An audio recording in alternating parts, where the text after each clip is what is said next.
অনেক প্রতীক্ষার পর যখন বৃষ্টিটা চলে এলো তখন ঘরে ভাজা পোড়া খাবার না হলে কি চলে, তাই আমরা ঝটপট দুই ধরনের পিঠা বানিয়ে নিচ্ছি।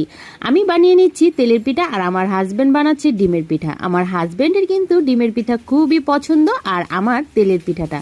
যেহেতু পিঠাগুলো বানাতে অনেক সময় লাগবে তাই আমরা দুইজনে দুই চুলাতেই পিঠাগুলো বানিয়ে নিচ্ছি। আর এই পিঠার যে গোলাটা সেটা আমি তৈরি করে দিয়েছি, ও পারে না, শুধু আমি দেখিয়ে দিচ্ছি, ও ভেজে নিচ্ছে।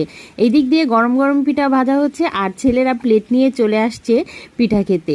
আর এই ভাজা পোড়া খাবার কিন্তু একটু বৃষ্টির ভিতরেই ভালো লাগে, গরমে এইসব খাবারগুলো খুবই অসহ্য লাগে।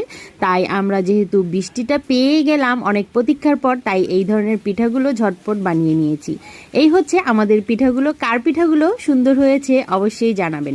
আজকে এই বৃষ্টিতে কিন্তু অনেক বাসায় খিচুড়িও রান্না করা হয়েছে, তাই আমরাও বাদ যাবো কেন, আমরাও দুপুরে ভুনা খিচুড়ি রান্না করে ফেলেছিলাম। আর